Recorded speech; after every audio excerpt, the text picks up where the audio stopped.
ಆತ್ಮೀಯ ವಿದ್ಯಾರ್ಥಿ ಮಿತ್ರರೇ, ಎಲ್ಲರಿಗೂ ನಮಸ್ಕಾರ. ಸುತ್ತು ಜಗತ್ತು ಯೂಟ್ಯೂಬ್ ಚಾನಲ್ಗೆ ಸ್ವಾಗತ. ನಾವು ಹಿಂದಿನ ತರಗತಿಯಲ್ಲಿ ಏನನ್ನ ತಿಳ್ಕೊಂಡಿದ್ದೀವಪ್ಪ ಅಂತಂದ್ರೆ ಸಂವಿಧಾನದ ಬೆಳವಣಿಗೆ ಕುರಿತಾದಂತಹ ಭಾಗ 1 ನೋಡಿದ್ವಿ.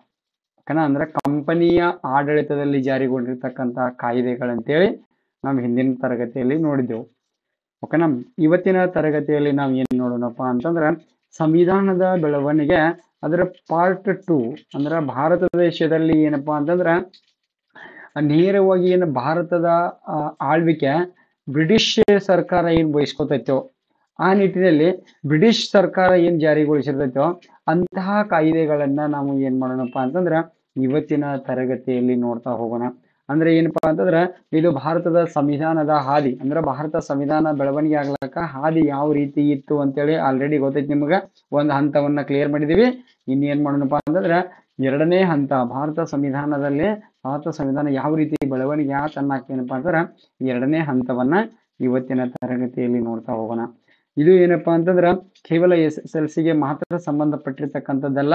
ಇದು ಏನಪ್ಪಾ ಅಂತಂದ್ರ GPSTR ಆಗ್ಲಿ, HSTR ಆಗ್ಲಿ, ಇವ್ರಿಗೆಲ್ಲರಿಗೂ ಕಾಂಪಿಟೇಟಿವ್ ಎಕ್ಸಾಮ್, ಇನ್ನ TET ಎಕ್ಸಾಮ್ ಬರೆಯೋರಾಗ್ಲಿ, ಕೆಸೆಟ್ ಭಂಡಾರಿ ಮಠ್ ಸರ್ ಅವ್ರ ಒಂದು ಮಾತನ್ನ ಹೇಳ್ತಾ ಇದ್ರು, ಸೆಟ್ ನೆಟ್ ಪಾಸ್ ಆಗ್ಲಿಕ್ಕೆ ಮನಿ ಒಳಗಿನ ಮೆಟ್ಟ ಅಂಥೇಳಿ ಒಂದು ಮಾತನ್ನ ಹೇಳ್ತಾ ಇದ್ರು.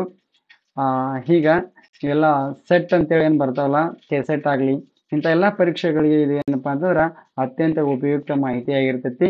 ಇನ್ನ ನೀವೇನಾದ್ರೂ ಈ ಸುತ್ತು ಜಗತ್ತು ಯೂಟ್ಯೂಬ್ ಚಾನಲ್ ಅನ್ನ ಇದೇ ಮೊದಲ ಬಾರಿಗೆ ನೋಡ್ತಾ ಇದ್ರೆ ತಾವು ದಯವಿಟ್ಟು ಸಬ್ಸ್ಕ್ರೈಬ್ ಮಾಡ್ಕೊಳ್ಳಿ.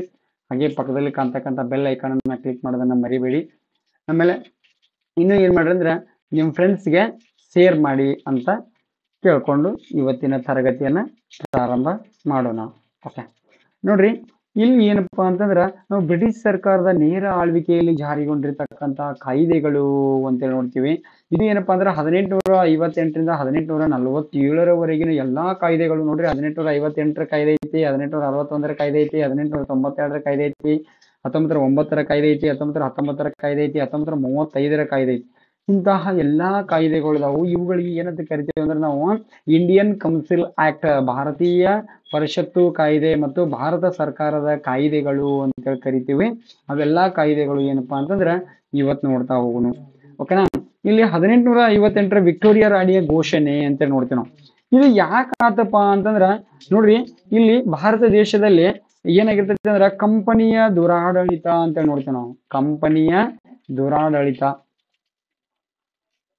ನೋಡ್ರಿ, ಇಲ್ಲಿ ಕಂಪನಿ ಏನ್ ಮಾಡ್ತಿರ್ತೈತಿ ಅಂದ್ರ ದುರಾಡಳಿತವನ್ನ ಮಾಡ್ತಿರ್ತೈತಿ. ಅದ್ರ ವಿರುದ್ಧ ಏನಪ್ಪಾ ಅಂತಂದ್ರ ಇವ್ರು ಮತ್ತೆ ಏನ್ ಮಾಡ್ತಾರ, ರಾಜಕೀಯ ಕಾರಣಗಳಾಗ್ತಾವು, ಆರ್ಥಿಕ ಕಾರಣಗಳಾಗ್ತಾವು, ಸಾಮಾಜಿಕ ಕಾರಣಗಳಾಗ್ತಾವು, ಇಂಥವೆಲ್ಲಾನು ಏನಪ್ಪಾ ಸೈನಿಕ ಕಾರಣಗಳಿರ್ತಾವು. ಅವರು ಹೊಸ ರಾಯಲ್ ಎನ್ಫೀಲ್ಡ್ ಬಂದೂಕುಗಳನ್ನ ತೆಗೆದುಕೊಂಡು ಬರ್ತಾರ. ರಾಯಲ್ ಎನ್ಫೀಲ್ಡ್ ಬೈಕ್ ತರಂಗಿಲ್ಲ, ರಾಯಲ್ ಎನ್ಫೀಲ್ಡ್ ಬಂದೂಕುಗಳನ್ನ ತೆಗೆದುಕೊಂಡು ಬರ್ತಾರೆ ಬ್ರಿಟಿಷರು. ಅವುಗಳನ್ನ ಭಾರತೀಯರಿಗೆ ಉಪಯೋಗಿಸಲಾಕ ಹೇಳ್ತಾರು.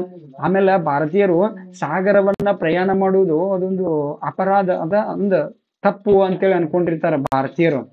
ಆದ್ರೆ ಏನಪ್ಪಾ ಅಂದ್ರೆ ಬ್ರಿಟಿಷರು ಸಾಗರೋತ್ತರ ಭಾರತೀಯ ಸೈನಿಕರನ್ನ ಏನ್ ಮಾಡ್ತಾರಪ್ಪ ಅಂದ್ರೆ ಬ್ರಿಟಿಷರು ಸಾಗರೋತ್ತರ ಸೇವೆಗಳಿಗೆ ನೇಮಕ ಮಾಡ್ತಾರ. ಹೀಗಾಗಿ ಏನಪ್ಪಾ ಅಂತಂದ್ರ ಭಾರತೀಯ ಸೈನಿಕರಲ್ಲಿ ಅಸಮಾಧಾನ ಉಂಟಾಗ್ತತಿ.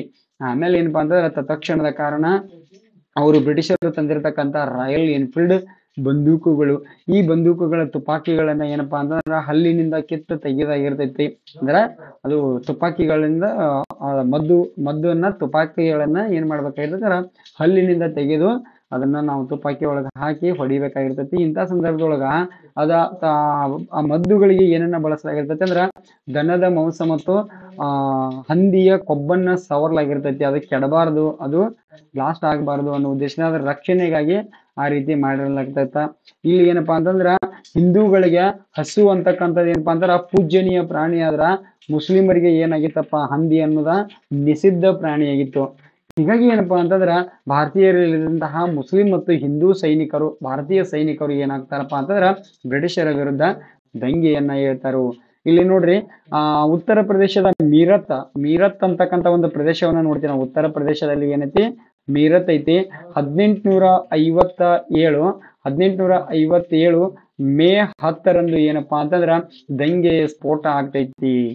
ಇದ ದಂಗೆಯಿಂದ ಮುಂದುವರೆದ ಏನಪ್ಪಾ ಅಂತಂದ್ರ ಆ ದಂಗೆಯ ಪರಿಣಾಮ 1857ರ ದಂಗೆಯ ಪರಿಣಾಮಗಳು ಅಂತ ನೋಡ್ತೀವಿ ನಾವು.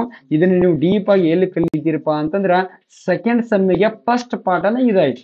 ಓಕೆನಾ, ಸ್ವತಂತ್ರ ಸಂಗ್ರಾಮ, ಭಾರತ ದೇಶದ ಸ್ವತಂತ್ರ ಸಂಗ್ರಾಮ ಅಂತೇಳಿ ಐತಿ, ಅಲ್ಲಿ ಕಲಿತೀರಿ. ಈಗ ಇಷ್ಟು ಗೊತ್ತಿರ್ಲಿ ನೋಡ್ರಿ. ಇದರ 1857 ದಂಗೆಯ ಪರಿಣಾಮಗಳಲ್ಲಿನ ಬರುದು ಒಂದು ಏನಪ್ಪಾ ಅಂತಂದ್ರ ವಿಕ್ಟೋರಿಯಾ ರಾಣಿಯ ಘೋಷಣೆ. ಅದ್ರೊಳಗೆ ಒಂದ ಪರಿಣಾಮ ಬರ್ತೈತಿ. ಇಲ್ಲಿ ನಾವು ಏನ್ ಮಾಡ್ತೀವಿ ಅಂದ್ರ ಅದೊಂದು ಕಾಯ್ದೆಯನ್ನಾಗಿ ನೋಡ್ತೀವಿ. ಓಕೆನಾ, ಇಲ್ಲಿ ನೋಡ್ರಿ, ನವೆಂಬರ್ 1, 1858 ಏನಾಗ್ತದಪ್ಪ ಅಂತಂದ್ರ ವಿಕ್ಟೋರಿಯಾ ರಾಣಿಯ ಘೋಷಣೆ ಆಗ್ತೈತಿ. ಈ ವಿಕ್ಟೋರಿಯಾ ರಾಣಿಯ ಘೋಷಣೆಯಲ್ಲಿ ಯಾವ ಯಾವ ಅಂಶಗಳು ಇರ್ತಾವು ಅನ್ನೋದನ್ನ ನಾವು ಇವತ್ತು ನೋಡ್ತಾ ಹೋಗೋಣ. ಈ ವಿಕ್ಟೋರಿಯಾ ರಾಣಿ ನವೆಂಬರ್ 1, 1858 ಸಹಿ ಹಾಕುವ ಮೂಲಕ ಭಾರತದಲ್ಲಿ ಇನ್ನು ಮುಂದೆ ನಾವು ಅಭಿವೃದ್ಧಿಯನ್ನ ಸಾಧಿಸ್ತೀವಿ, ಭಾರತೀಯರಿಗೆ ನಾವು ಭಾರತವನ್ನ ಸಂಪೂರ್ಣವಾಗಿ ನಾವು ಅಭಿವೃದ್ಧಿಯನ್ನ ಮಾಡ್ತೀವಿ, ಎಲ್ಲಾ ಕ್ಷೇತ್ರಗಳಲ್ಲಿ ನಾವು ಡೆವಲಪ್ಮೆಂಟ್ ಅನ್ನ ಸಾಧಿಸ್ತೀವಿ ಅಂತೇಳಿ ವಿಕ್ಟೋರಿಯಾ ರಾಣಿ ಅವರು ಏನ್ ಮಾಡ್ತಾರಂದ್ರ ಭಾರತೀಯರಿಗೆ ಭರವಸೆಯನ್ನ ಕೊಡ್ತಾರು. ಅದೇ ರೀತಿ ಏನ್ ಮಾಡ್ತಾರಪ್ಪ ಅಂತಂದ್ರ ಭಾರತ ದೇಶದಲ್ಲಿ ಯಾರು ದುರಾಡಳಿತವನ್ನ ಮಾಡ್ತಾ ಇದ್ರು, ಈಸ್ಟ್ ಇಂಡಿಯಾ ಕಂಪನಿ ಭಾರತ ದೇಶದಲ್ಲಿ ದುರಾಡಳಿತವನ್ನ ಮಾಡ್ತಾ ಇತ್ತು. ಅಂತಹ ದುರಾಡಳಿತ ಮಾಡ್ತಕ್ಕಂಥ ಈಸ್ಟ್ ಇಂಡಿಯಾ ಕಂಪನಿಯನ್ನ ಏನ್ ಮಾಡ್ತಾರಪ್ಪ ಅಂತಂದ್ರ ರದ್ದು ಮಾಡ್ತಾರೋ. ಭಾರತ ದೇಶದಲ್ಲಿ ಈಸ್ಟ್ ಇಂಡಿಯಾ ಕಂಪನಿಯನ್ನ ರದ್ದು ಮಾಡ್ತಾರೋ. ರದ್ದು ಮಾಡಿ ಭಾರತ ದೇಶದ ಸಂಪೂರ್ಣ ಆಡಳಿತವನ್ನ ಯಾರಿಗೆ ಕೊಡ್ತಾರಪ್ಪ ಅಂತಂದ್ರ ಇಂಗ್ಲೆಂಡಿನ ರಾಣಿಗೆ ಹಸ್ತಾಂತರವನ್ನ ಮಾಡ್ತಾರೋ. ಯಾರಿಗೆ? ಇಂಗ್ಲೆಂಡಿನ ರಾಣಿಗೆ ಭಾರತದಲ್ಲಿ ಇರತಕ್ಕಂಥ ಎಲ್ಲಾ ಪ್ರದೇಶಗಳ ಆಳ್ವಿಕೆಯನ್ನ ಯಾರಿಗೆ ಕೊಡ್ತಾರಪ್ಪ ಅಂತಂದ್ರ ಇಂಗ್ಲೆಂಡಿನ ವಿಕ್ಟೋರಿಯಾ ರಾಣಿ ಅವರಿಗೆ ಕೊಡ್ತಾರೋ. ಓಕೆನಾ, ಇನ್ನ ಮುಂದೆ ಬರೋದು ನೋಡ್ರಿ. ಇದೇನು ಗಜನು ಅಂತ ಬರ್ದಾರಂತ ಕನ್ಫ್ಯೂಸ್ ಆಗಬಾರದು. ಗವರ್ನರ್ ಜನರಲ್ ಏನು ನಾವು ಭಾರತದ ಗವರ್ನರ್ ಜನರಲ್ ಅಂತ ನೋಡಿದ್ದೇವೆ ನಾವು ಹಿಂದಿನ ಕಾಯ್ದೆ ಒಳಗ 1833 ಚಾರ್ಟರ್ ಕಾಯ್ದೆ ಒಳಗ ಬಂಗಾಳದ ಗವರ್ನರ್ ಜನರಲ್ ಅನ್ನು ಭಾರತದ ಗವರ್ನರ್ ಜನರಲ್ ಅಂತೇಳಿ ಕರೆದಿದ್ದೇವೆ ನಾವು. ಹಂಗಾದ್ರೆ ಇವತ್ತಿನ ತರಗತಿ ಒಳಗೆ ನೀವು ಒಂದು ಕಮೆಂಟ್ ಮಾಡ್ಬೇಕು, ಭಾರತದ ಮೊಟ್ಟ ಮೊದಲ ಗವರ್ನರ್ ಜನರಲ್ ಯಾರು ಅಂತೇಳಿ ನೀವು ಕಮೆಂಟ್ ಮಾಡ್ಬೇಕು. ಓಕೆನಾ, ಇಲ್ಲಿ ನೋಡ್ರಿ, ಈ ಭಾರತದ ಗವರ್ನರ್ ಜನರಲ್ ಹುದ್ದೆಯನ್ನ ಏನ್ ಮಾಡ್ತಾರಪ್ಪ ಅಂತಂದ್ರ ವೈಸ್ ರಾಯ ಅಂತೇಳಿ ಪದನಾಮವನ್ನ ಬದಲಾವಣೆ ಮಾಡ್ತಾರೋ. ಹಂಗಾದ್ರ ಭಾರತ ದೇಶದ ಮೊಟ್ಟ ಮೊದಲ ವೈಸ್ ರಾಯ್ ಯಾರಪ್ಪ ಅಂತಂದ್ರ ಲಾರ್ಡ್ ಕ್ಯಾನಿಂಗ್ ಅಂತೇಳಿ ನೋಡ್ತೀವಿ ನಾವು. ಭಾರತ ದೇಶದ ಮೊಟ್ಟ ಮೊದಲ ವೈಸ್ ರಾಯ್ ಯಾರಪ್ಪ ಅಂತಂದ್ರ ಲಾರ್ಡ್ ಕ್ಯಾನಿಂಗ್. ಓಕೆನಾ, 1858 ಈ ಹುದ್ದೆಯನ್ನ ಬದಲಾವಣೆ ಮಾಡಿರ್ತಾರೆ. ಓಕೆನಾ, ಹೆಸರನ್ನ ಬದಲಾವಣೆ ಮಾಡಿರ್ತಾರೆ ನೆನಪಿರ್ಲಿ. ಈಗ ನೀವು ವೈಸ್ ರಾಯ ಮುಂದೆ ಬರ್ತಕ್ಕಂತಹ ಭಾರತದ ಗವರ್ನರ್ ಜನರಲ್, ನಾವು ಗವರ್ನರ್ ಜನರಲ್ ಅಂತ ಕರಿತೀವಿ. ಇಲ್ಲಿ ಏನು ಕರಿತೀವಿ? ಭಾರತದ ಗವರ್ನರ್ ಜನರಲ್. ಇನ್ನು ಮುಂದಿನ ಕಾಯ್ದೆಗಳಲ್ಲಿ ನಾವ್ ಏನ್ ಮಾಡ್ತೀವಪ್ಪ ಅಂದ್ರೆ ವೈಸ್ ರಾಯ್ ಮತ್ತು ಗವರ್ನರ್ ಜನರಲ್ ಅಂತಕ್ಕಂಥ ಪದವನ್ನ ಬಳಸ್ತಾ ಹೋಗ್ತೀವಿ. ಎರಡು ಏನಪ್ಪಾ ಅಂತಂದ್ರ ನಾವು ಒಂದ್ಸಲ SS ದ ಫೋರಂ ಇತ್ತು, ಫೋರಂ ಖಾದೊಳಗು ಇದ ಒಂದು ವಿಷಯದ ಮೇಲೆ ಡೀಪ್ ಆಗಿ ಡಿಸ್ಕಷನ್ ಆಗಿತ್ತು. ಓಕೆನಾ, ಅವಾಗ ಏನಪ್ಪಾ ಅಂತಂದ್ರ ಈ ವೈಸ್ ರಾಯ್ ಅಂತೇಳಿ ಇಲ್ಲಿ ಪದನಾಮವನ್ನ ಬದಲಾವಣೆ ಮಾಡ್ತಾರೆ ಸರ. ಬಟ್ ಆದ್ರ ಮುಂದೆ ಬಂದ ಅವರೇ ನೆಕ್ಸ್ಟ್ 10th ಬುಕ್ ತಗೋರಿ, ನೆಕ್ಸ್ಟ್ ಅದ ಕೆಳಗಿನ ಪ್ಯಾರಾದಾಗ ಏನ್ ಕೊಟ್ಟಾನಪ್ಪ ಅಂತಂದ್ರ ಭಾರತದ ಗವರ್ನರ್ ಜನರಲ್ ಅಂತಕ್ಕಂಥ ಹೆಸರನ್ನ ಮೆನ್ಷನ್ ಮಾಡಿದಾರೆ. ಅಂದ್ರ ಇಲ್ಲಿ ಮುಂದೆ ಬಂದಿರತಕ್ಕಂಥ 1861 ಕಾಯ್ದೆ ಒಳಗೆ ಏನ್ ಹೇಳ್ತಾರಪ್ಪ ಅಂತಂದ್ರ ಆ ತುರ್ತು ಸಂದರ್ಭದಲ್ಲಿ ಸುಗ್ರೀವಾಜ್ಞೆಯನ್ನು ಹೊರಡಿಸ್ತಕ್ಕಂಥ ಅಧಿಕಾರವನ್ನ ಯಾರಿಗೆ ಕೊಡ್ತಾರಪ್ಪ ಅಂತಂದ್ರ ಭಾರತದ ಗವರ್ನರ್ ಜನರಲ್. ಅಲ್ಲಿ ಭಾರತ ಅಂತಕ್ಕಂಥ ವರ್ಡ್ ಇಲ್ಲ, ಅಂದ್ರ ಗವರ್ನರ್ ಜನರಲ್ ಅನಿಗೆ ಕೊಡ್ತಾರೆ. ಕ್ಲಿಯರ್ ನೋಡ್ರಿ, ವೈಸ್ ರಾಯ್ ಮತ್ತು ಗವರ್ನರ್ ಜನರಲ್ ಎರಡು ಒಂದೇ. ಆಮೇಲೆ ಭಾರತದ ಗವರ್ನರ್ ಜನರಲ್ ಅಂತಕ್ಕಂಥ ಹುದ್ದೆ ಬೇರೆ. ಓಕೆನಾ, ನೋಡ್ರಿ, ಇದು ನಮ್ಮ 10th ಕ್ಲಾಸ್ ಒಳಗೆ ಹೇಳುವೊಳಗ ಕ್ಲಿಯರ್ ಆಗಿರ್ಲಿಲ್ಲ, ಇಲ್ಲಿ ಕ್ಲಿಯರ್ ಮಾಡ್ಕೊರಿ. ಓಕೆನಾ, ನೋಡ್ರಿ, ಇನ್ ಮುಂದುವರೆದು ಏನ್ ಮಾಡ್ತಾರಪ್ಪ ಅಂತಂದ್ರ secretary of state for India ಹುದ್ದೆಯನ್ನ ಏನ್ ಮಾಡ್ತಾರಪ್ಪ ಅಂತಂದ್ರ ಪ್ರಾರಂಭವನ್ನ ಮಾಡ್ತಾರೋ. ಅಂದ್ರ ಈ secretary of state for India ಅವ್ರಿಗೆ ಏನ್ ಕೊಡ್ತಾರಪ್ಪ ಅಂತಂದ್ರ ಭಾರತದ ಸಂಪೂರ್ಣ ಆಡಳಿತವನ್ನ ಕೊಡ್ತಾರೋ. ಅಂದ್ರೆ ಇವ್ರು ಏನ್ ಮಾಡ್ತಾರಪ್ಪ ಅಂದ್ರ ಇಂಗ್ಲೆಂಡ್ ಒಳಗೆ ಇದ್ದುಕೊಂಡ ಭಾರತದ ಆಡಳಿತವನ್ನ ನೋಡ್ತಾ ಹೋಗ್ತಾರೋ. ಅಂದ್ರೆ ಇವರು ಭಾರತದಲ್ಲಿ ಇರಂಗಿಲ್ಲ, ಇವ್ರು ಏನಾಗಿರ್ತಾರ ಅಂದ್ರ ಬ್ರಿಟಿಷ್ ಮಂತ್ರಿ ಮಂಡಲದ ಸದಸ್ಯರಾಗಿರ್ತಾರೆ. ಈ secretary of state for India ಏನಪ್ಪಾ ಅಂತಂದ್ರ ಬ್ರಿಟಿಷ್ ಮಂತ್ರಿ ಮಂಡಲದ ಒಬ್ಬ ಸದಸ್ಯನಾಗಿದ್ದು, ಇವ್ರು ಏನಪ್ಪಾ ಅಂದ್ರ secretary of state for India ಅಂತೇಳಿ ಏನು ಹೊಸ ಹುದ್ದೆಯನ್ನ ಕ್ರಿಯೇಟ್ ಮಾಡಿರ್ತಾರಲ್ಲ, ಆ ಹುದ್ದೆಗೆ ನೇಮಕಾತಿಯೇ ಆಗ್ತಾರೋ. ಅವ್ರು ಏನ್ ಮಾಡ್ತಾರಪ್ಪ ಅಂತಂದ್ರ ಅಲ್ಲೇ ಇಂಗ್ಲೆಂಡಿನಲ್ಲೇ ಕುಳಿತುಕೊಂಡು ಏನಪ್ಪಾ ಅಂದ್ರ ಭಾರತದ ಸಂಪೂರ್ಣ ಆಡಳಿತವನ್ನ ನೋಡ್ಕೊಂಡು ಹೋಗ್ತಾರೋ. ಅಂದ್ರೆ ಇಲ್ಲಿ ಏನ್ ಮಾಡಿದ್ರಿ, ಭಾರತದ ಆಡಳಿತವನ್ನ ಯಾರಿಗೆ ವರ್ಗಾವಣೆ ಮಾಡಿದ್ರೆ ಇಂಗ್ಲೆಂಡಿನ ರಾಣಿ ಅವ್ರಿಗೆ ವರ್ಗಾವಣೆ ಮಾಡಿದ್ರ. ಈ ಇಂಗ್ಲೆಂಡಿನ ರಾಣಿ ಅವರು ಅಲ್ಲೇ ಅವ್ರ ಮಂತ್ರಿ ಮಂಡಲದಲ್ಲಿ ಇರ್ತಕ್ಕಂಥ ಒಬ್ಬ ಸದಸ್ಯನನ್ನ ಚೂಸ್ ಮಾಡ್ಕೊಂಡು ಒಂದು ಹುದ್ದೆಯನ್ನ ಕ್ರಿಯೇಟ್ ಮಾಡ್ತಾರೋ. ಅದ ಹುದ್ದೆ ಯಾವ್ದಪ್ಪ ಅಂದ್ರೆ secretary of state for India. ಅಂದ್ರೆ ಭಾರತಕ್ಕಾಗಿ ಸೆಕ್ರೆಟರಿ ಆಫ್ ಸ್ಟೇಟ್. ಭಾರತಕ್ಕಾಗಿ ಒಂದು ಹುದ್ದೆಯನ್ನು ಕ್ರಿಯೇಟ್ ಮಾಡ್ತಾರೋ ಅದೇ ಯಾವ್ದಪ್ಪ ಅಂತಂದ್ರೆ secretary of state for India ಅಂತೇಳಿ ಕರಿತೀವಿ. ಇವ್ರ ಉದ್ದೇಶ, ಇವ್ರ ಕಾರ್ಯ ಏನಪ್ಪಾ ಅಂತಂದ್ರೆ ಭಾರತದಲ್ಲಿ ಇರ್ತಕ್ಕಂಥ ಭೂ ಪ್ರದೇಶಗಳ ಮೇಲೆ ಆಡಳಿತವನ್ನ ಮಾಡಿಕೊಂಡು ಹೋಗುದು. ಇವ್ರು ಅಷ್ಟ ಅಲ್ಲದ, ಇವರಿಗೆ ಸಹಾಯಕಕ್ಕಾಗಿ ಅಂದ್ರೆ ಇವರಿಗೆ ಸಹಾಯ ಮಾಡ್ಲಿಕ್ಕೆ 15 ಜನ ಸದಸ್ಯರುಳ್ಳಂತಹ ಒಂದು ಕೌನ್ಸಿಲ್ ಆಫ್ ಇಂಡಿಯಾ, ಭಾರತ ಮಂಡಳಿ ಏನ್ ಮಾಡ್ತಾರಪ್ಪ ಅಂತಂದ್ರ ಪ್ರಾರಂಭವನ್ನ ಮಾಡ್ತಾರೋ. ಅಂದ್ರ ಇವರಿಗೆ secretary of state for India ಒಬ್ಬರ ಎಲ್ಲಾನು ನಿಭಾಯಿಸಕ್ ಆಗಂಗಿಲ್ಲ ಅಂತೇಳಿ ಇವರಿಗೆ 15 ಜನ ಸದಸ್ಯರುಳ್ಳಿರ್ತಕ್ಕಂಥ ಒಂದು ಮಂಡಳಿಯನ್ನ ಏನ್ ಮಾಡ್ತಾರಪ್ಪ ಅಂತಂದ್ರ ರಚನೆ ಮಾಡ್ತಾರು. ಓಕೆ, ಇದ್ರ ಮೇಲೆ ಒಂದು ಮಾರ್ಕ್ಸಿಗೆ ಪ್ರಶ್ನೆ ಬಹಳಷ್ಟು ಆಗ್ತಕ್ಕಂಥ ಸಾಧ್ಯತೆ ಐತಿ. ಭಾರತದ ಮೊದಲ ವೈಸ್ರಾಯ್ ಯಾರು? ಲಾರ್ಡ್ ಕ್ಯಾನಿಂಗ. ಆಮೇಲೆ ಬ್ರಿಟಿಷ್ ಸಾರಿ ಅದೆಲ್ಲ ಏನಪ್ಪಾ ಅಂತಂದ್ರ ಇಲ್ಲಿ ವಿಕ್ಟೋರಿಯಾ ರಾಣಿಯ ಆಡಳಿತ, ಅಂದ್ರ ಭಾರತವನ್ನ ವಿಕ್ಟೋರಿಯಾ ರಾಣಿಯ ಆಡಳಿತಕ್ಕೆ ನೇರವಾಗಿ ಕೊಟ್ಟಿರ್ತಕ್ಕಂಥ ಕಾಯ್ದೆ ಯಾವುದು ಅಂತೇಳಿ ಈ ರೀತಿ ಕ್ವಶನ್ ಆಗ್ಬೋದು. ಆಮೇಲೆ secretary of state for India ಹುದ್ದೆಯನ್ನ ಸೃಷ್ಟಿ ಮಾಡಿರ್ತಕ್ಕಂಥ ಕಾಯ್ದೆ ಯಾವುದು ಅಂತ ಕ್ವಶನ್ ಆಗ್ಬೋದು. ಆಮೇಲೆ secretary of state for India ಹುದ್ದೆಯ ಮುಖ್ಯ ಕಾರ್ಯವೇನು ಅಂತೇಳಿ ಕ್ವಶನ್ ಆಗ್ಬೋದು. ಮಲ್ಟಿಪಲ್ ಚಾಯ್ಸ್ ಒಳಗ 10th ಅವ್ರಿಗೆ ಕ್ವಶನ್ ಆಗ್ಬೋದು. ಓಕೆನಾ? ಇದು ಏನಪ್ಪಾ ಅಂತಂದ್ರ 1858ರ ಭಾರತ ಸರ್ಕಾರ ಕಾಯ್ದೆಯ ಕುರಿತಾದಂತಹ ಸಂಕ್ಷಿಪ್ತ ಮಾಹಿತಿ ಅಂತ ನೋಡ್ತೀವಿ. ಇನ್ನು ಮುಂದುವರೆದ ಏನಪ್ಪಾ ಅಂತಂದ್ರ 1861ರ ಭಾರತೀಯ ಪರಿಷತ್ತು ಕಾಯ್ದೆ, ಅಂದ್ರ ಇಂಡಿಯನ್ ಕೌನ್ಸಿಲ್ ಆಕ್ಟ್, ಭಾರತೀಯ ಪರಿಷತ್ತು ಕಾಯ್ದೆ ಅಂತೇಳಿ ನೋಡ್ತೀವಿ. ಓಕೆನಾ? ನೋಡ್ರಿ, ಈ ಕಾಯ್ದೆ ಏನಪ್ಪಾ ಅಂತಂದ್ರ 1861ರಲ್ಲಿ ತಂದಿರತಕ್ಕಂಥ ಕಾಯ್ದೆ. ಅದೇ ಹೆಸರಿನಿಂದ ಏನ್ ಮಾಡ್ತಾರಂದ್ರ ಕರಿತಾ ಹೋಗ್ತಾರು. ಇದು ಏನಪ್ಪಾ ಅಂತಂದ್ರ ಇದು ಭಾರತದವರು ಬ್ರಿಟಿಷರ ಬಗೆಗೆ ಏನೇನ ಅಭಿಪ್ರಾಯವನ್ನ ಹೊಂದ್ಯಾರು ಅನ್ನೋದನ್ನ ತಿಳ್ಕೊಳಕ ಪ್ರಯತ್ನವನ್ನ ಮಾಡ್ತೈತಿ. ಈ ಕಾಯ್ದೆ ಏನ್ ಮಾಡ್ತೈತಿ? ಭಾರತೀಯರು ಬ್ರಿಟಿಷರ ಬಗೆಗೆ ಏನೇನ ಅಭಿಪ್ರಾಯವನ್ನ ಹೊಂದ್ಯಾರು ಅನ್ನೋದನ್ನ ತಿಳ್ಕೊಳ್ಳುವ ಪ್ರಯತ್ನವನ್ನ ಮಾಡ್ತೈತಿ. ಅದಕ್ಕೆ ಏನಂತ ಕರೀತಾರಂದ್ರ ಪಾಲಿಸಿ ಆಫ್ ಅಸೋಸಿಯೇಷನ್. ಇದು ಅಸೋಸಿಯೇಷನ್ ಅಲ್ಲ, ಇದು ಏನಪ್ಪಾ ಅಂತಂದ್ರ ಅಸರ್ಷನ್ ಅಂತೇಳಿ ಕರಿತೀವಿ ನಾವು. ಇದು ಏನು? ಅಸರ್ಷನ್. ಓಕೆನಾ? ಅಸರ್ಷನ್ ಅಂದ್ರೆ ಏನಿಲ್ಲ, ಅದು ನೋಡ್ರಿ ಸಮರ್ಥನಾ ನೀತಿ. ಬ್ರಿಟಿಷರು ಏನ್ ಮಾಡ್ತಾರ? ತಮ್ಮನ್ನ ತಾವು ಸಮರ್ಥಿಸ್ಕೊಳ್ಳಾಕ ಒಂದ ಪಾಲಿಸಿಯನ್ನ ತೆಗೆದುಕೊಂಡ್ ಬರ್ತಾರ. ಅಂದ್ರೆ ಭಾರತೀಯರು ಏನೇನ್ ನಮ್ ಬಗ್ಗೆ ಏನ್ ತಿಳ್ಕೊಂಡಾರು, ಭಾರತೀಯರು ನಮ್ ಬಗ್ಗೆ ಏನ್ ಅನ್ಕೊಂಡಾರು ಅನ್ನೋದನ್ನ ತಿಳ್ಕೊಳಕ್ ಏನ್ ಮಾಡ್ತಾರಪ್ಪ ಅಂತಂದ್ರ ಒಂದು ಸಮರ್ಥನಾ ನೀತಿಯನ್ನ ತೆಗೆದುಕೊಂಡು ಬರ್ತಾರೋ. ಅದಕ್ಕೆ ಏನಂತ ಕರಿತೀವಿ ಅಂದ್ರ ಪಾಲಿಸಿ ಆಫ್ ಅಸರ್ಷನ್ ಅಂತೇಳಿ ಕರಿತೀವಿ. ಅಸೋಸಿಯೇಷನ್ ಬಿಡ್ರಿ ಇದನ್ನ. ಓಕೆನಾ? ಅಸರ್ಷನ್ ಅಂತೇಳಿ ಕರಿತೀವಿ. ಇದು ಏನ್ ಮಾಡ್ತೈತಿಪ್ಪ ಅಂತಂದ್ರ ಮುಂದ ವೈಸ್ರಾಯ್ ಕೌನ್ಸಿಲ್ಗೆ ಭಾರತೀಯರನ್ನ ನಾಮಕರಣ ಮಾಡಿಕೊಳ್ತಕ್ಕಂತ ಒಂದು ವ್ಯವಸ್ಥೆಯನ್ನು ಜಾರಿಗೊಳಿಸ್ತೈತಿ. ಅಂದ್ರ ಇಲ್ಲಿ ವೈಸ್ರಾಯ್ ಕೌನ್ಸಿಲ್ ಏನಿರ್ತೈತಿಲ್ಲ, ಆ ವೈಸ್ರಾಯ್ ಕೌನ್ಸಿಲ್ಗೆ ಅಧಿಕಾರೇತರ ಸದಸ್ಯರನ್ನಾಗಿ, ಅಂದ್ರ ಇಲ್ಲಿ ಅಧಿಕಾರಿಗಳು ಇರಂಗಿಲ್ಲ, ಅಧಿಕಾರೇತರ ಸದಸ್ಯರನ್ನಾಗಿ ನೇಮಕ ಮಾಡಿಕೊಳ್ತಕ್ಕಂಥ ಪದ್ಧತಿಯನ್ನ ತೆಗೆದುಕೊಂಡು ಬರ್ತಾರೋ. ಆಮೇಲೆ ನೋಡ್ರಿ, ಇದು ಏನಪ್ಪಾ ಅಂತಂದ್ರ ಅಲ್ಲಿ ಶಾಸನ ರೂಪಿಸುವ ಪ್ರಕ್ರಿಯೆಯಲ್ಲಿ, ಏನು ಇಂಗ್ಲೆಂಡಿನಲ್ಲಿ ಶಾಸನ ರೂಪಿಸುವ ಪ್ರಕ್ರಿಯೆಯಲ್ಲಿ ಭಾರತೀಯರಿಗೂ ಏನಪ್ಪಾ ಅಂತಂದ್ರೆ ಅವಕಾಶವನ್ನ ಕೊಡ್ತೈತಿ. ಯಾವ ಕಾಯ್ದೆ? 1851ರ ಕಾಯ್ದೆ. ಕಂಪ್ಲೀಟ್ ಆಗಿ ಹೇಳ್ತೇನೆ, ಒಂದ್ಸಲ ಬರ್ಕೋರಿ. ನಾನು ಇಲ್ಲಿ ಬರಿಬಹುದು, ಬಟ್ ಹೇಳ್ತೇನೆ, ಒಂದ್ಸಲ ನೀವ್ ಏನ್ ಮಾಡ್ರಿ ಅದನ್ನ ನೋಟ್ ಮಾಡ್ಕೊಳ್ರಿ. ಭಾರತೀಯರಿಗೆ ಶಾಸನ ರೂಪಿಸುವ ಪ್ರಕ್ರಿಯೆಯಲ್ಲಿ ಸ್ಥಾನಮಾನವನ್ನ ಕಲ್ಪಿಸಿತು. ಇದನ್ನ ಏನಪ್ಪಾ ಅಂತಂದ್ರೆ 1ನೇ ಪಾಯಿಂಟ್ ಅನ್ನಾಗಿ ನೀವು ಮಾಡ್ಕೋಬಹುದು. ಓಕೆನಾ? ಇನ್ನೊಂದು ಏನಪ್ಪಾ ಅಂತಂದ್ರ ಪ್ರಮುಖವಾಗಿ ಸುಗ್ರೀವಾಜ್ಞೆ ಹೊರಡಿಸುವ ಅಧಿಕಾರವನ್ನ ಯಾರು ಕೊಡ್ತಾರಪ್ಪ ಅಂತಂದ್ರೆ ನೋಡ್ರಿ, ಇಲ್ಲಿ ಐತಿ ನೋಡ್ರಿ, ಗವರ್ನರ್ ಜನರಲ್ ಅನಿಗೆ ಕೊಡ್ತಾರೋ. ಒಂದೇ ನಿಮಿಷ ಇದನ್ನ ತೆಗೆದು ಬಿಡ್ತೀನಿ. ಅಂದ್ರ ಸುಗ್ರೀವಾಜ್ಞೆಯನ್ನ ಹೊರಡಿಸ್ತಕ್ಕಂಥ ಅಧಿಕಾರವನ್ನ ಯಾರಿಗೆ ಕೊಡ್ತಾರಪ್ಪ ಅಂತಂದ್ರ ಇವರು ಗವರ್ನರ್ ಜನರಲ್ ಅನಿಗೆ ಕೊಡ್ತಾರ. ಇಲ್ಲಿ ಅವ್ರು ಮೆನ್ಷನ್ ಮಾಡಿದೇನಿಲ್ಲ, ಭಾರತದ ಗವರ್ನರ್ ಜನರಲ್ ಅಂತ ಮೆನ್ಷನ್ ಮಾಡಿಲ್ಲ. ಯಾವ ಬುಕ್ ಒಳಗೂ ನಾನು ಎಲ್ಲಾ ಕಡೆ ತೆಗೆದು ನೋಡಿದ್ರ ಭಾರತದ ಗವರ್ನರ್ ಜನರಲ್ ಅಂತಿದ್ದ ಇಲ್ಲ, ಬರೇ ಗವರ್ನರ್ ಜನರಲ್ ಐತಿ. ಅಂದ್ರೆ ವೈಸ್ರಾಯ್ ಪದದ ಬದಲಾಗಿ ಏನ್ ಬಳಸ್ತಾ ಹೋಗ್ತಾರ ಅಂದ್ರೆ ಗವರ್ನರ್ ಜನರಲ್ ಅಂತ ಬಳಸ್ತಾ ಹೋಗ್ತಾರ. ಬಟ್ ಭಾರತದ ಗವರ್ನರ್ ಜನರಲ್ ಅಂತ ಬಳಸಂಗಿಲ್ಲ. ಓಕೆನಾ? ಇಲ್ಲಿ ನೋಡ್ರಿ, ಸುಗ್ರೀವಾಜ್ಞೆ ಅಂತೇಳಿ ನೋಡಿದ್ರೆ ನಾವು ಸ್ವಲ್ಪ IC ಕಡೆ ಹೋಗ್ಬೇಕಾಕೈತಿ. ಅಂದ್ರೆ ಭಾರತದ ಸಂವಿಧಾನದಲ್ಲಿ ಸುಗ್ರೀವಾಜ್ಞೆ ಸಂಬಂಧಪಟ್ಟಂಗೆ ಏನೇನೈತಿ ಅಂತೇಳಿ ನೋಡ್ರಿ. ಸುಗ್ರೀವಾಜ್ಞೆಯನ್ನು ಹೊರಡಿಸ್ತಕ್ಕಂಥ ಅಧಿಕಾರ ಯಾರ್ಯಾರಿಗೈತಪ್ಪ ಅಂತಂದ್ರೆ ನಮ್ಮ ದೇಶದಲ್ಲಿ ಇಬ್ಬರಿಗೆ. ಯಾರ್ಯಾರಿಗೆ? ಇಬ್ಬರಿಗೆ ಐತಿ. ಒಬ್ರು ರಾಷ್ಟ್ರಪತಿ, ಇನ್ನೊಬ್ರು ಯಾರಪ್ಪ ಅಂತಂದ್ರ ರಾಜ್ಯಪಾಲ. ರಾಜ್ಯಪಾಲ. ಇಲ್ಲಿ ನೋಡ್ರಿ, ಈ ರಾಷ್ಟ್ರಪತಿಗಳು ಯಾವ ವಿಧಿಯ ಅನ್ವಯ ಸುಗ್ರೀವಾಜ್ಞೆಯನ್ನು ಹೊರಡಿಸ್ತಾರಂದ್ರ 123ನೇ ವಿಧಿಯ ಮೂಲಕ. 1, 2, 3 ವೆರಿ ಸಿಂಪಲ್.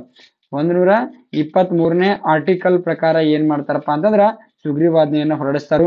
ಇವ್ರು ಏನಪ್ಪಾ ಅಂತಂದ್ರ ಅದ್ ನೋಡ್ರಿ, ಅದ್ರೊಳಗ ಐತಿ 213. ಅವ ಅಕ್ಷರನ್ನ ಈ ತರ ಇಟ್ಬಿಡು. 213ನೇ ವಿಧಿಯ ಪ್ರಕಾರ ರಾಜ್ಯಪಾಲರು ರಾಜ್ಯ ಶಾಸಕಾಂಗದಲ್ಲಿ ಏನ್ ಮಾಡ್ತಾರಪ್ಪ ಅಂತಂದ್ರ ಸುಗ್ರೀವಾಜ್ಞೆಗಳನ್ನ ಹೊರಡಿಸ್ತಾರೆ. ಇವರು ಸುಗ್ರೀವಾಜ್ಞೆಯನ್ನ ಹೊರಡಿಸ್ಬೇಕಾದ್ರ ಅವ್ರಿಗೆ ಕೆಲವೊಂದು ಕ್ರೈಟೇರಿಯಾಗಳ್ದಾವ್, ಅಂದ್ರೆ ಕೆಲವೊಂದು ನಿಯಮಗಳ್ದಾವ್.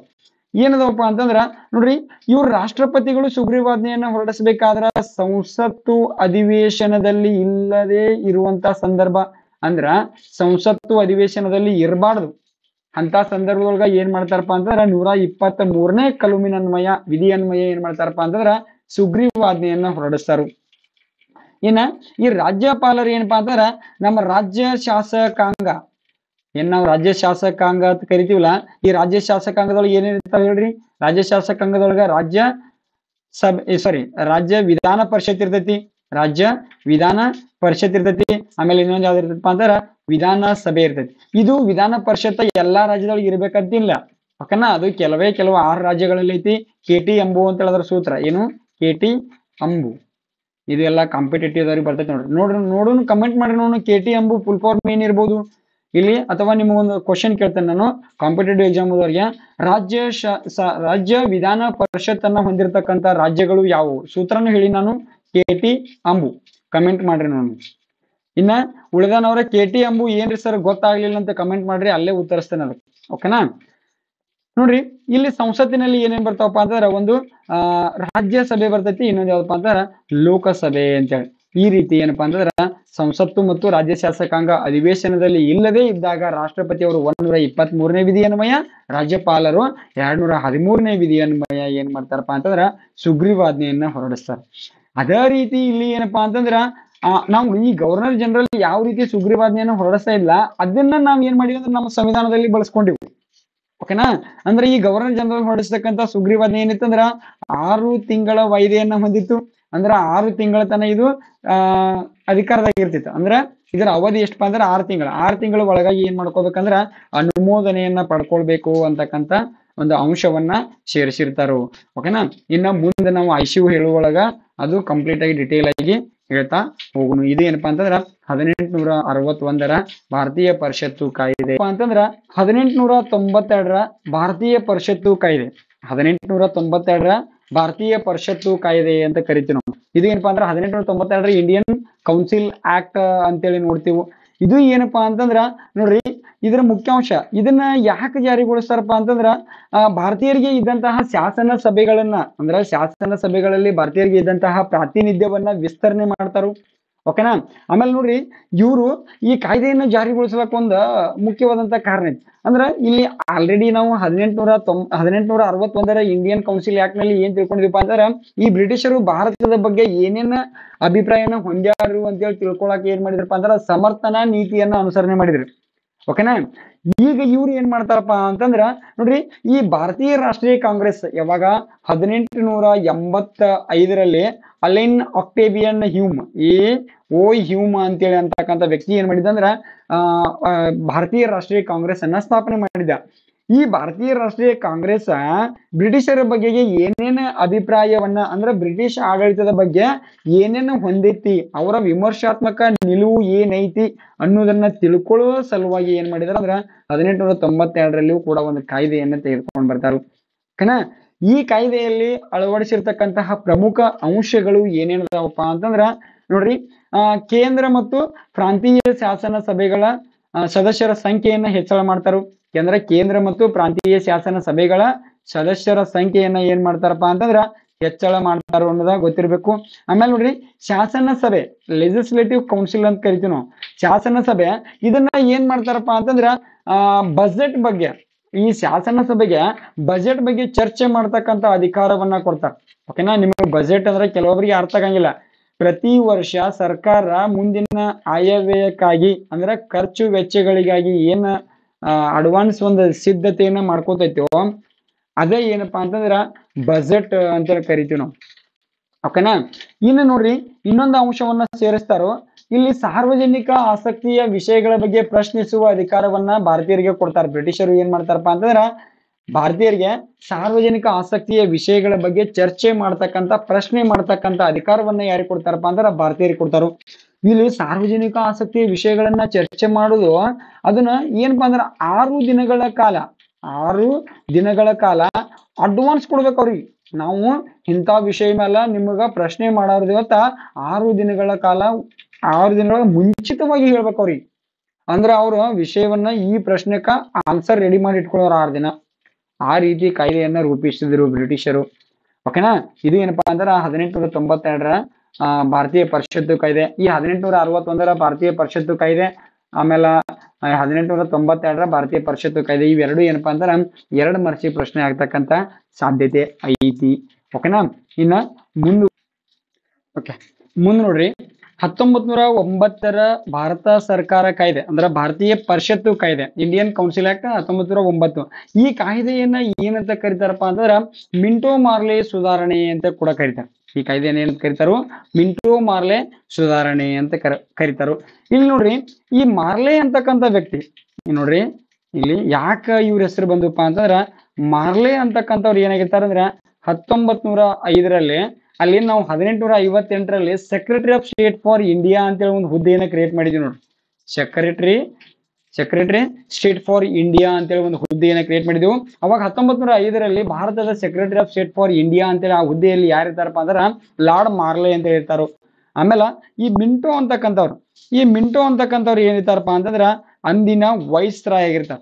ಅಂದ್ರ ಈ ಕಾಯ್ದೆ ಜಾರಿಗೊಳ್ಳುವಾಗ ವೈಸ್ ರಾಯ್ ಯಾರಿರ್ತಾರಪ್ಪ ಅಂದ್ರ ಲಾರ್ಡ್ ಮಿಂಟೋ ಅಂತಕ್ಕಂಥವ್ರು. ಇವರು ಯಾವಾಗ ಬಂದಿರ್ತಾರ 1905ರೊಳಗೆ ಬಂದಿರ್ತಾರ. ಇಬ್ಬರ ಆಡಳಿತ ಅವಧಿ ಎಲ್ಲಿ ತನ ಇರ್ತೈತೆ ಅಂದ್ರ 1910ರವರೆಗೆ ಇವರು ಆಳ್ವಿಕೆಯನ್ನ ಮಾಡ್ತಾರು. ಈ ಸಂದರ್ಭದಲ್ಲಿ 1909ರಲ್ಲಿ ಬಂದಿರತಕ್ಕಂಥ ಕಾಯ್ದೆ. ಇವರಿಬ್ರು ಅವಾಗ ಏನಪ್ಪಾ ಅಂತಾರ, ಒಬ್ರು secretary of state for India ಹುದ್ದೆಯಲ್ಲಿ ಇರ್ತಾರು, ಇನ್ನೊಬ್ರು ಏನಪ್ಪಾ ಅಂದ್ರ ವೈಸ್ ರಾಯ್ ಹುದ್ದೆಯಲ್ಲಿ ಇರ್ತಾರು. ಹೀಗಾಗಿ ಇದನ್ನ ಏನಂತ ಕರೀತಾರೆ ಅಂದ್ರ ಮಿಂಟೋ ಮಾರ್ಲೆ ಸುಧಾರಣೆ ಅಂತ ಕರೀತಾರೆ. ಓಕೆನಾ. ಇಲ್ಲಿ ಈ ಕಾಯ್ದೆಯ ಮುಖ್ಯಾಂಶಗಳು ಅಂದ್ರ 1909ರ ಮಿಂಟೋ ಮಾರ್ಲೆ ಸುಧಾರಣೆಯ ಮುಖ್ಯಾಂಶಗಳು ಅಂತೇಳಿ ನೋಡ್ತೀವಿ ನಾವು. ಓಕೆನಾ. ಇಲ್ಲಿ ನೋಡ್ರಿ, ಕೇಂದ್ರ ಶಾಸನ ಸಭೆಯ ಸದಸ್ಯರ ಸಂಖ್ಯೆಯನ್ನ ಏನ್ ಮಾಡ್ತಾರಪ್ಪ ಅಂದ್ರ 16ರಿಂದ 60ಕ್ಕೆ ಏನ್ ಮಾಡ್ತಾರಪ್ಪ ಅಂದ್ರ ಏರಿಕೆಯನ್ನು ಮಾಡ್ತಾರ.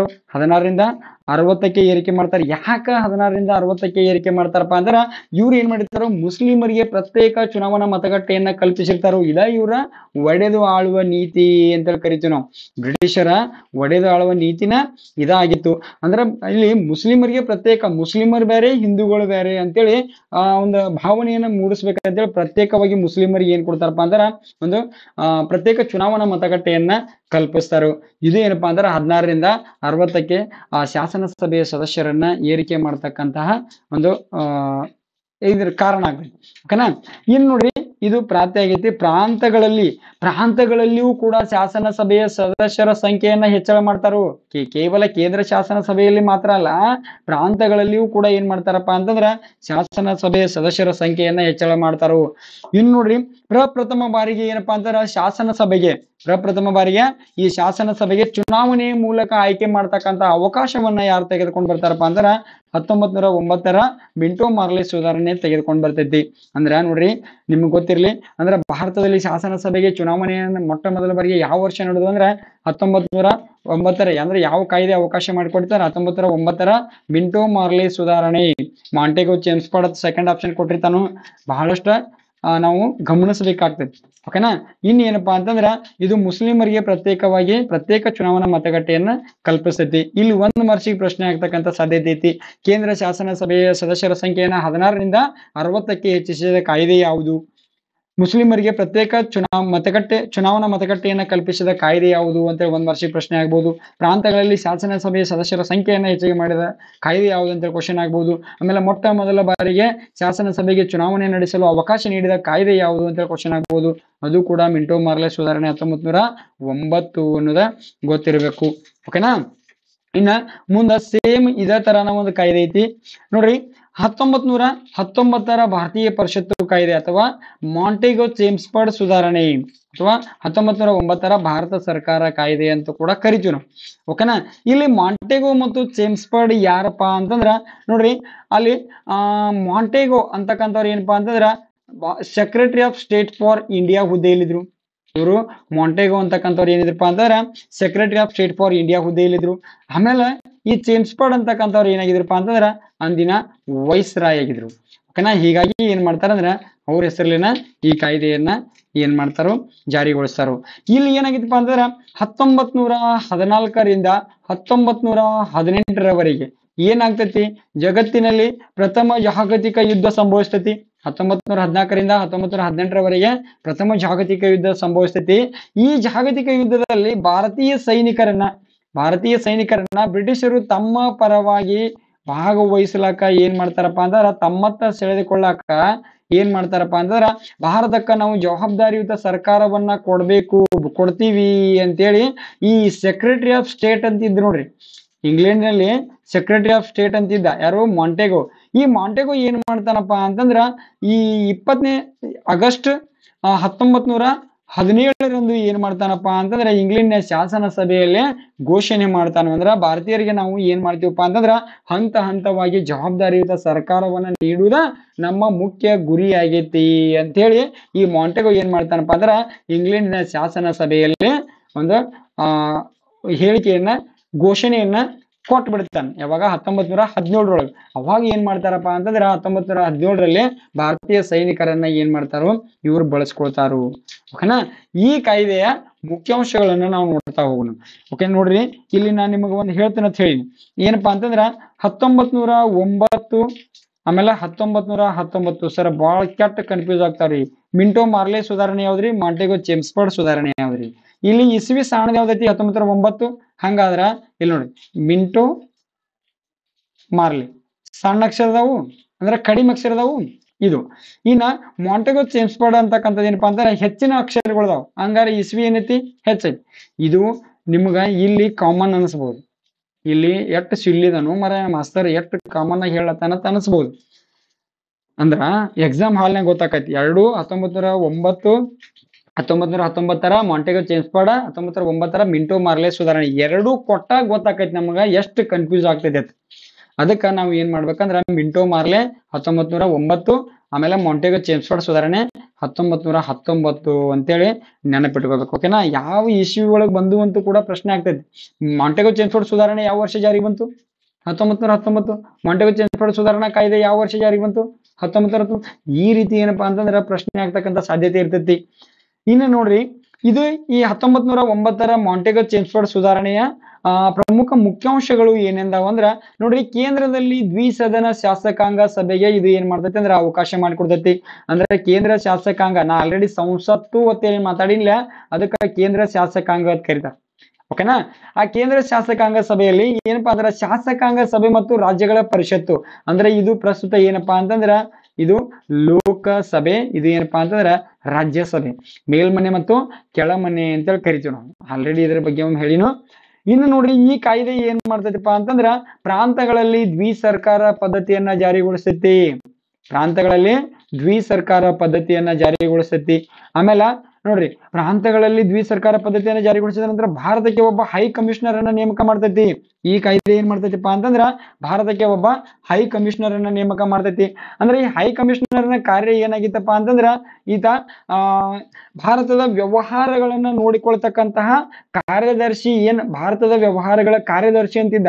ಆ ಕಾರ್ಯದರ್ಶಿ ಯಾವ ಕಾರ್ಯವನ್ನ ಮಾಡ್ತಾ ಇದ್ದ, ಈ ಹೈ ಕಮಿಷನರ್ ಅದೇ ಕಾರ್ಯವನ್ನ ಮಾಡ್ತಾನ. ಅಂದ್ರ ಈತ ಭಾರತದಲ್ಲಿ ಆಳ್ವಿಕೆಯನ್ನ ನೋಡಿಕೊಂಡು ಹೋಗುದು. ಅಂದ್ರೆ secretary of state for India ಹುದ್ದೆನೂ ಅದೇ ಕೆಲಸ ಮಾಡ್ತಾ ಇತ್ತು. ಓಕೆನಾ. ಇವರು ಕೂಡ ಅದೇ ಕೆಲಸವನ್ನ ಮಾಡ್ತಾನೆ. ಅಂದ್ರೆ ಭಾರತದಲ್ಲಿ ಬ್ರಿಟಿಷ್ ಆಳ್ವಿಕೆಯನ್ನ ನೋಡಿಕೊಂಡು ಹೋಗುದು. ಅಂದ್ರೆ ಭಾರತಕ್ಕೆ ಒಬ್ಬ ಹೈ ಕಮಿಷನರ್ ಅನ್ನ ಏನ್ ಮಾಡ್ತೈತಿಪ್ಪ ಅಂತಂದ್ರ 1909ರ ಮಾಂಟೆಗೋ ಚೆಮ್ಸ್ಫರ್ಡ್ ಸುಧಾರಣಾ ಕಾಯ್ದೆಯಲ್ಲಿ ನೇಮಕ ಮಾಡ್ತಾರು. ಓಕೆನಾ. ಇನ್ನು ನೋಡ್ರಿ, ಸ್ವಯಂ ಆಡಳಿತವುಳ್ಳ ಸ್ಥಳೀಯ ಸಂಸ್ಥೆಗಳ ಅಭಿವೃದ್ಧಿಗೆ ಭರವಸೆಯನ್ನ ಕೊಡ್ತಾರೆ. ಯಾವ ಕಾಯ್ದೆಯಲ್ಲಿ, 1919ರ ಮಾಂಟೆಗೋ ಚೆಮ್ಸ್ಫರ್ಡ್ ಸುಧಾರಣೆಯಲ್ಲಿ ಏನ್ ಮಾಡ್ತಾರಪ್ಪ ಅಂತಂದ್ರ, ಇಲ್ಲಿ ಸ್ಥಳೀಯ ಸಂಸ್ಥೆಗಳನ್ನ ನಾವು ಅಭಿವೃದ್ಧಿ ಮಾಡ್ತೀವಿ ಅಂತೇಳಿ ಭರವಸೆಯನ್ನ ಕೊಡ್ತಾರು. ಆಮೇಲೆ ಇಲ್ಲಿ ಕೇಂದ್ರ ಬಜೆಟ್ ನಿಂದ ಪ್ರಾಂತಗಳ ಬಜೆಟ್ ಅನ್ನ ಏನ್ ಮಾಡ್ತಾರಪ್ಪ ಅಂತಂದ್ರ ಸಪರೇಟ್ ಮಾಡ್ತಾರೆ, ಬೇರ್ಪಡಿಸ್ತಾರೆ. ಅಂದ್ರ ಇಲ್ಲಿ ಪ್ರಾಂತಗಳಿಗೊಂದು ಬಜೆಟ್ ಅನ್ನ ಬ್ಯಾರೆ ಮಂಡಿಸ್ಬೇಕು, ಆಮೇಲೆ ಕೇಂದ್ರಕ್ಕೆ ಒಂದು ಬಜೆಟ್ ಅನ್ನ ಬ್ಯಾರೆ ಮಂಡಿಸ್ಬೇಕು ಅಂತೇಳಿ ಇಲ್ಲಿ ಈ ಕಾಯ್ದೆಯಲ್ಲಿ ಇದನ್ನ ಘೋಷಣೆ ಮಾಡ್ತಾರ. ಇನ್ನ ಬಹಳ ಇಂಪಾರ್ಟೆಂಟ್ ಐತಿ ನೋಡ್ರಿ, ಅಲ್ಲಿ ಏನ್ ಮಾಡಿದ್ರು, 1909ರ ಮಿಂಟೋ ಮಾರ್ಲೆ ಸುಧಾರಣೆ ಕೇವಲ ಮುಸ್ಲಿಮರಿಗೆ ಮಾತ್ರ ಏನ್ ಮಾಡಿದ್ರು ಅಂದ್ರೆ ಪ್ರತ್ಯೇಕ ಚುನಾವಣಾ ಮತಗಟ್ಟೆಯನ್ನ ಕಲ್ಪಿಸಿದ್ರು. ಇಲ್ಲಿ 1919ರಲ್ಲಿ ಏನ್ ಮಾಡ್ತಾರಪ್ಪ ಅಂತಂದ್ರ, ಈ ಮುಸ್ಲಿಮರ ಜೊತೆಗೆ ಸಿಖ್, ಆಂಗ್ಲೋ ಇಂಡಿಯನ್ನರು, ಆಮೇಲೆ ಯುರೋಪಿಯನ್ನರಿಗೆ, ಯಾರಾದ್ರೂ ಯುರೋಪಿಯನ್ನರು ಭಾರತದಲ್ಲಿದ್ರ ಅವರಿಗೂ ಕೂಡ ಏನ್ ಮಾಡೋದಂದ್ರ ಪ್ರತ್ಯೇಕ ಚುನಾವಣಾ ಮತಗಟ್ಟೆಯನ್ನ ಕಲ್ಪಿಸ್ತಕ್ಕಂತಹ ಒಂದು ಅಂಶವನ್ನ ಯಾವ ಕಾಯ್ದೆ ಒಳಗೊಂಡೈತಪ್ಪ ಅಂತಂದ್ರ 1909 ಮಾಂಟೆಗೊ ಚೇಮ್ಸ್ಫೋರ್ಡ್ ಸುಧಾರಣಾ ಕಾಯ್ದೆ ಒಳಗೊಂಡೈತಿ. ಓಕೆನಾ, ಇದ್ರ ಬಗ್ಗೆ ನಿಮ್ಗ ಸ್ವಲ್ಪ ಐಡಿಯಾ ಗೊತ್ತಿರಲಿ. ಕೇಂದ್ರದಲ್ಲಿ ಸದನ ಶಾಸಕಾಂಗ ಸಭೆಯನ್ನ ಸ್ಥಾಪನೆ ಮಾಡಿದ ಕಾಯ್ದೆ ಯಾವುದು ಅಂದ್ರೆ ಇದನ್ನ ಏನಂತ ಕರಿತಾರ, ಬೈ ಕ್ಯಾಮರಲ್ ಅಂತ ಕರಿತಾರ. ಓಕೆನಾ, ಈ ಬೈ ಕ್ಯಾಮರಲ್ ಇವೆಲ್ಲ ನಿಮ್ಗ ವರ್ಡ್ ಬಳಸುದಿಲ್ಲ, ಆಲ್ಮೋಸ್ಟ್ ದ್ವಿಸದನ ಶಾಸಕಾಂಗ ಅಂತ ಬಳಸ್ತಾರ. ಓಕೆನಾ, ದ್ವಿಸದನ ಶಾಸಕಾಂಗ ಅಂತೇಳಿ ಜಾರಿಗೊಳಿಸಿದ ಕಾಯ್ದೆ ಯಾವುದು 1919. ಆಮೇಲೆ ಇನ್ನೊಂದು ಬರ್ತೈತೆ ಬೈ ಕ್ಯಾಮರಲ್, ಸರ್ ಗಾಬರಿ ಆಗ್ಬಾರ್ದು, ಇದು ಬೈ ಕ್ಯಾಮರಲ್ ಆಮೇಲೆ ಡಯಾರ್ಕಿ, ಬೈ ಕ್ಯಾಮರಲ್ ಇದೇನಪ್ಪಾ ಅಂದ್ರೆ ದ್ವಿಸದನ ಶಾಸಕಾಂಗ. ಇನ್ನೊಂದು ಯಾವ್ದು ಬರ್ತಪ್ಪ ಅಂದ್ರ ಡಯಾರ್ಕಿ. ಡಯಾರ್ಕಿ ಅಂದ್ರೆ ಏನಪ್ಪಾ ಅಂದ್ರೆ ದ್ವಿ ಸರ್ಕಾರ ಪದ್ಧತಿ, ಪ್ರಾಂತಗಳಲ್ಲಿ ದ್ವಿ ಸರ್ಕಾರ ಪದ್ಧತಿಯನ್ನ ಜಾರಿಗೊಳಿಸಿದ ಕಾಯ್ದೆ ಯಾವುದು 1919.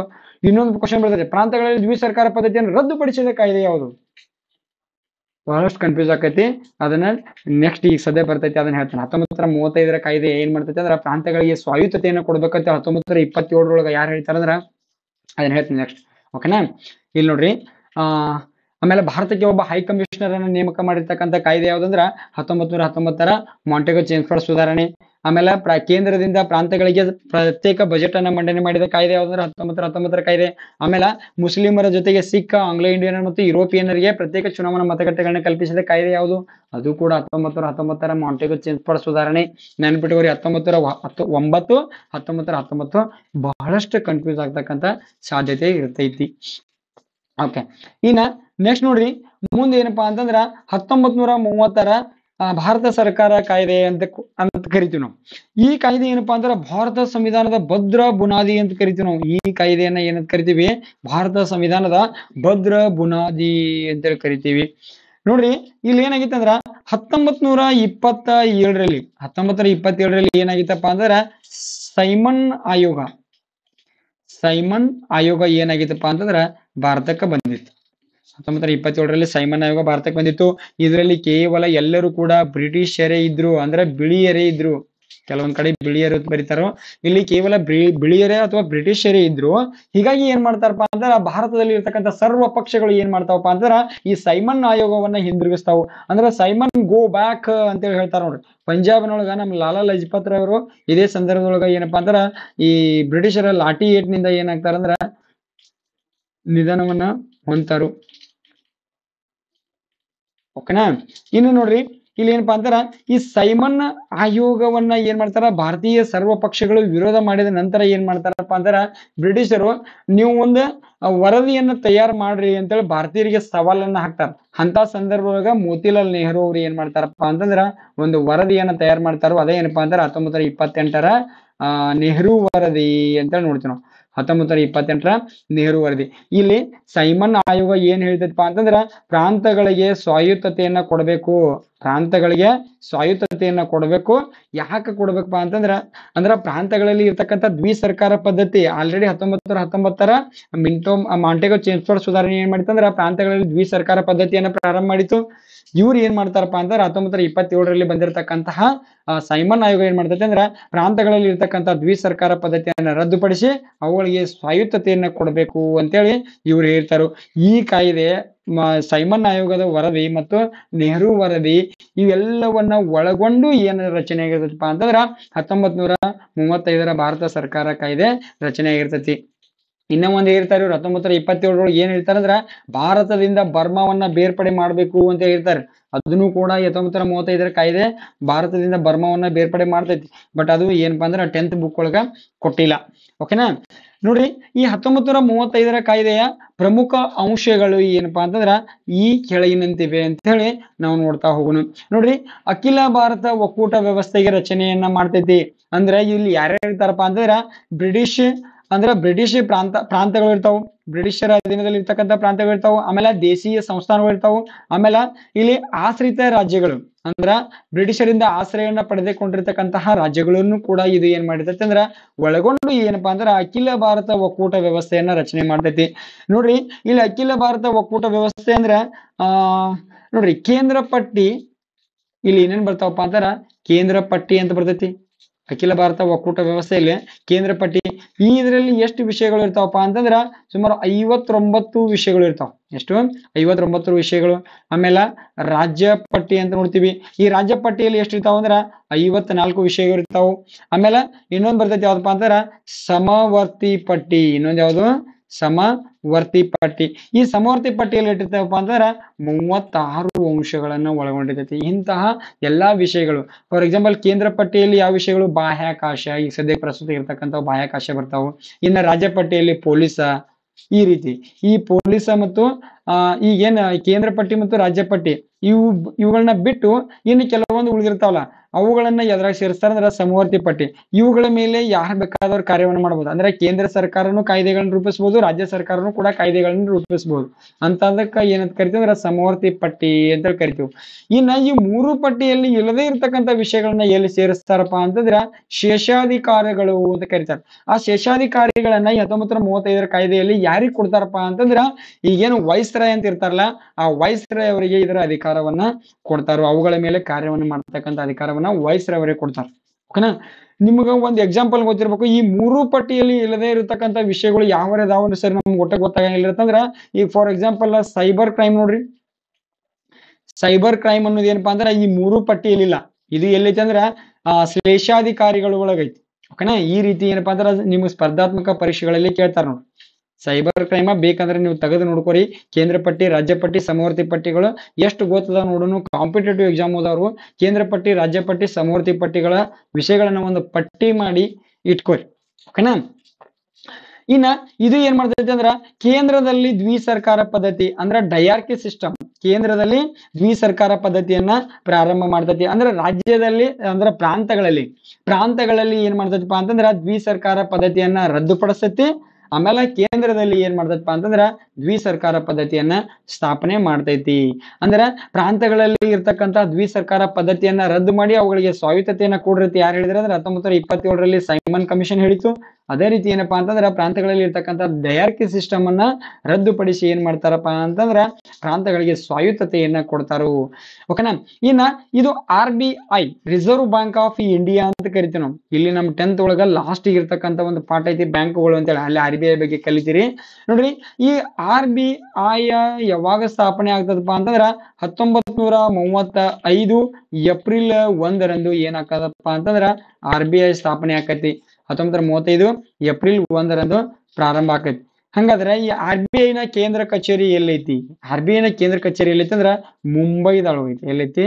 ಮುಂಬೈ. ಓಕೆನಾ? ಮುಂಬೈದೊಳಗ RBI ನ ಕೇಂದ್ರ ಕಚೇರಿ ಕಂಡು ಬರ್ತೈತಿ. ಇವುಗಳ ಎಲ್ಲ ಯಾವಾಗ ಸ್ಥಾಪನೆ ಅದು, ಹೆಂಗ್ ಸ್ಥಾಪನೆ ಅದು? ಹಿಲ್ಟನ್ ಯಂಗ್ ಸಮಿತಿ ಅಂತ ಬರ್ತೈತಿ. ಆ ಸಮಿತಿ ಅನ್ವಯ ಏನ್ ಮಾಡ್ತಾರಪ್ಪ ಅಂತಂದ್ರ RBI ನ ಸ್ಥಾಪನೆ ಮಾಡ್ತಾರು. ಅವೆಲ್ಲಾನು ಅದ್ರ ಲಾಂಛನ ಯಾವುದು? ಸಿಕ್ಕಾಪಟ್ಟೆ ಕ್ವಶನ್ಗಳು ಆಗ್ತಾವು. ಓಕೆನಾ? ಅದನ್ನೆಲ್ಲ RBI ನ ಮೊದಲ ಗವರ್ನರ್ ಯಾರು? ಇವೆಲ್ಲಾನು ಏನ್ ಮಾಡ್ರಿ ಅಂದ್ರ ನೀವು ಕಾಂಪಿಟೇಟಿವ್ ಎಕ್ಸಾಮ್ ಓದೋರು ಒಂದ್ಸಲ ಕಣ್ಣಡಿಸಿ ನೆನಪಿಟ್ಕೋರಿ. ಓಕೆನಾ?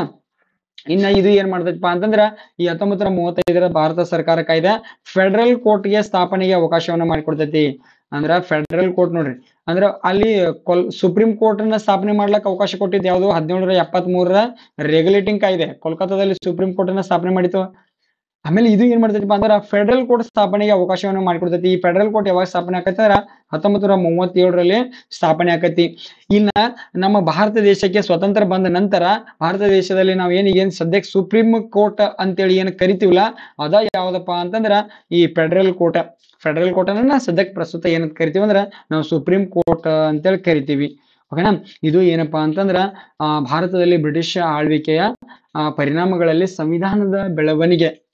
ಇದು 2ನೇ ಭಾಗ. 1ನೇ ಭಾಗ ಆಲ್ರೆಡಿ ನಿಮ್ಗೆ ಗೊತ್ತೈತಿ. ಇನ್ನು ಯಾರ್ಯಾರು 1ನೇ ಭಾಗವನ್ನ ನೋಡಿಲ್ಲೋ ಅವ್ರು ಏನಪ್ಪಾ ಅಂತಂದ್ರ ಈ ವಿಡಿಯೋ ಎಂಡಿಗೆ ಸ್ಕ್ರೀನ್ ಮೇಲೆ ಬರ್ತಿರ್ತಾವ ವಿಡಿಯೋಗಳು, ಅದನ್ನ ಕ್ಲಿಕ್ ಮಾಡಿದ್ರೆ ಅಲ್ಲಿ ಸಿಗತೈತಿ. ಆಮೇಲೆ ನಾ ಡಿಸ್ಕ್ರಿಪ್ಷನ್ ಬಾಕ್ಸ್ ಒಳಗು ಏನ್ ಮಾಡಿರ್ತೀನಪ್ಪ ಅಂತಂದ್ರ ಈ ಭಾಗ 1ರ ಲಿಂಕ್ ಅನ್ನ ಕೊಟ್ಟಿರ್ತೀನಿ. 1 ಭಾಗ ನೋಡದೇ ಇರೋರು ಫಸ್ಟ್ ಭಾಗ 1ಅನ್ನ ನೋಡ್ರಿ, ಆಮೇಲೆ ಭಾಗ 2 ಅನ್ನ ನೋಡ್ರಿ ಅಂತ ಹೇಳಿ ಇಲ್ಲಿಗೆ ಈ ತರಗತಿಯನ್ನ ಮುಗಿಸೋಣ. ಇನ್ನೂ ಯಾರ್ಯಾರು ಈ ಯೂಟ್ಯೂಬ್ ಚಾನಲ್ಗೆ ಸಬ್ಸ್ಕ್ರೈಬ್ ಆಗಿಲ್ಲ ದಯವಿಟ್ಟು ಸಬ್ಸ್ಕ್ರೈಬ್ ಮಾಡ್ಕೊಳ್ಳಿ. ಇಲ್ಲಿವರೆಗೂ ನಮ್ಮ ತರಗತಿಯನ್ನ ವೀಕ್ಷಣೆ ಮಾಡಿದ್ದಕ್ಕೆ ಧನ್ಯವಾದಗಳು. ಓಕೆ.